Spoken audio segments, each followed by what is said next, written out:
Hi, I'm Pieter Jan, I'm marketing manager at Sensulus, and welcome to a new episode of Track and Talk. This is our channel where we keep track on how IoT can help you to make all your assets visible, from a small box to a giant container, indoor and outdoor. And today I'm joined by Christophe, CEO at Sensulus. Hey, Pieter Jan. Welcome back, Christophe. Thank you. In this episode, we will look back on the year 2025. But first, personal question, what gave you the most energy this year? Oof, that's a hard question. I'll come back on that one. All right, we'll come back. I still have 20 days to think about it. Yeah, you still have some days to think about it. In the beginning of this year, you wrote a white paper, about how major global trends will impact IoT and the other way around. And you talked about three main topics. First of all, how AI and IoT will find their sweet spots. Second was about the macroeconomical challenges we face and how a beer coaster could face that, help us with that. And last but not least was how IoT can help us to stand the heat with global warming.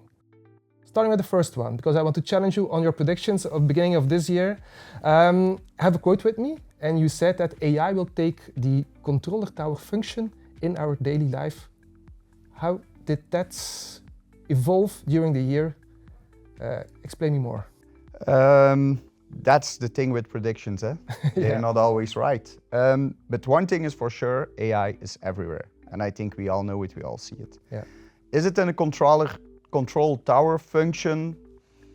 Not yet, I would say. We're not yet there. But what I do see, it impacts all the daily jobs. In what way? Can you give an example? We see it inside our own company and our own team, is that everything that's like from coding, from marketing, from tickets, support tickets, everything that is actually already digital, AI can be really helpful. It becomes your new colleague. We've seen it internally at the company. Secondly, what we also see is actually AI helps you to make a lot of data very understandable. So the agent is there. We see it. It's really helping us to make a lot of all those technical things very pragmatic, understandable, find exceptions. Now, to be honest, control tower function, the thing can do it. If we ask something to AI, it can work bidirectional, but it's scary. It's like with the self-driving cars that it works, but not yet. Yeah, so we have to remain critical. And there I think it's a tower control function which helps us to see everything the way we should do it, but the human interaction is still so important in this whole story. And how will this evolve in the next year, in 2026? Well, for me, it's very clear, and that's a bit also what I really hoped for. What we do is something very technical in the end. We make visibility. But you already have to be almost a technical user to actually see from the data what is the real value for me. Similar as I see how ChatGPT came up, it actually enables today 800 million people every week just to ask simple questions and get from very complex data very understandable feedback. The same will happen in our domain. So we have that bunch of data, but people will just ask simple questions and get exactly what they want to know that actually results from this data. So making it more accessible for non-technical users in the end. And that's my dream. We always started the dream of IoT, make it as simple that everybody can get value from it. And the LLMs for today, the AI, will actually open that data to so many people out there. You see agents actually taking decisions in supply chain situations? It's again a prediction. It's a prediction, yes. But I do believe what's happening today, the technology is there. And I do believe some of them will just go one bridge further and say, look, we trust the system, we trust the control tower, and I hope maybe a big AI-driven supply chain will take its own decisions with success. Similar as the driving car, the self-driving car. We're very close to it. There's just that little leap that still has to be done.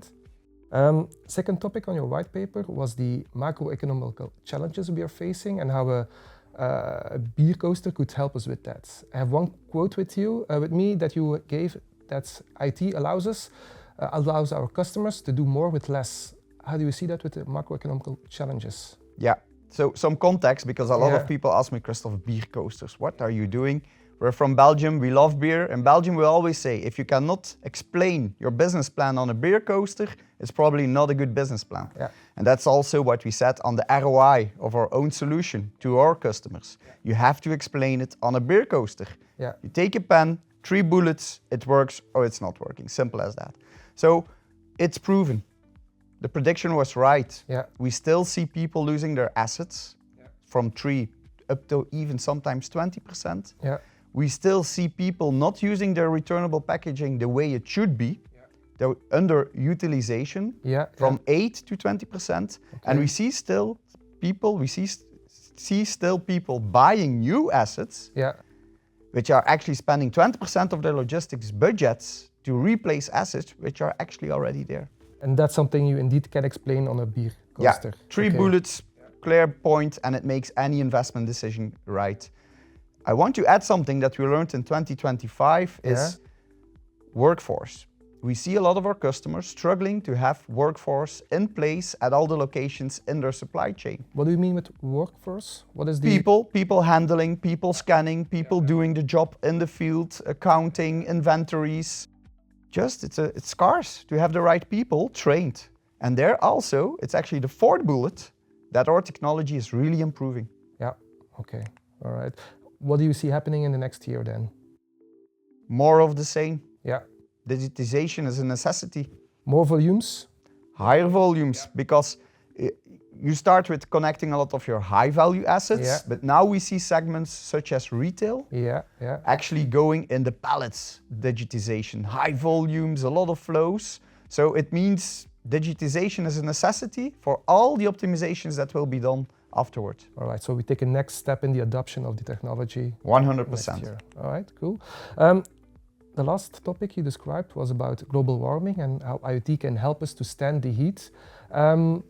Again, one quote you gave in the white paper is the digitization is often a small additional investment in a switch to returnable packaging. So returnable packaging, you predicted that it will become important. Did it happen? And will be more important next year? What is your idea? Somehow, I will keep pushing that vision related to global warming and circular economy. Yeah. For me, it's so important, and that's just my personal point of view. Yeah. We have to be more sustainable. There is scarcity of materials, and returnable packaging and digitizing them is just a small answer in that whole big thing. Yeah.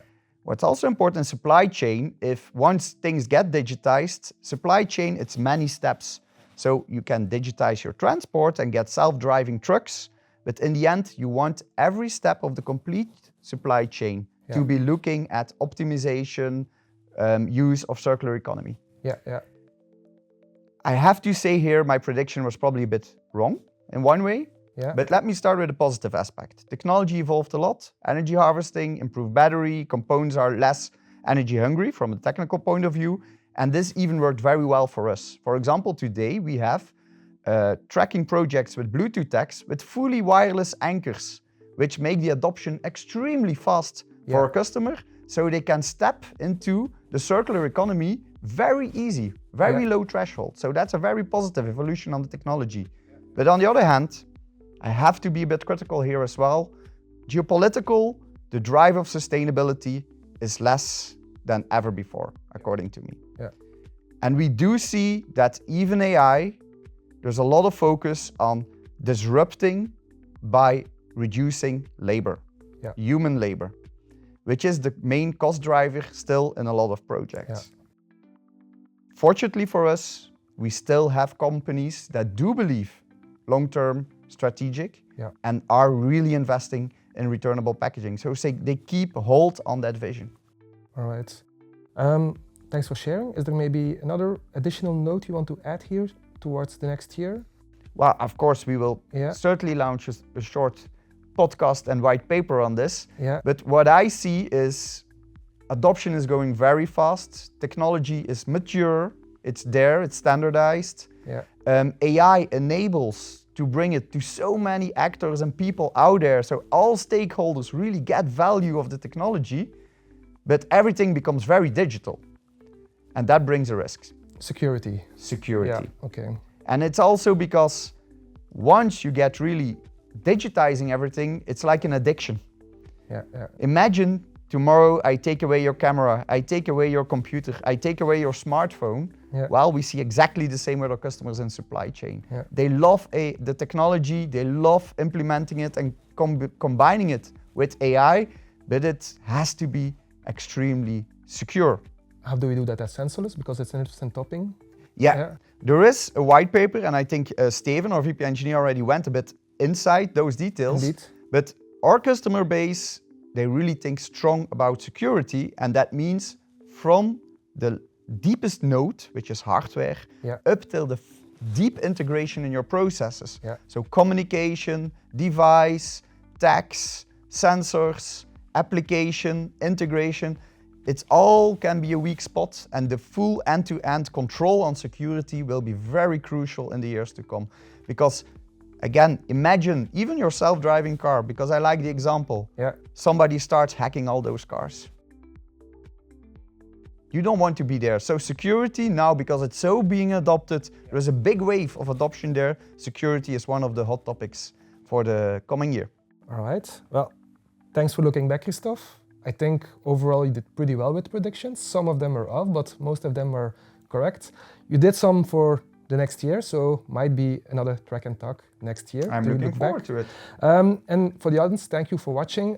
You can watch or listen on Spotify and on YouTube, of course.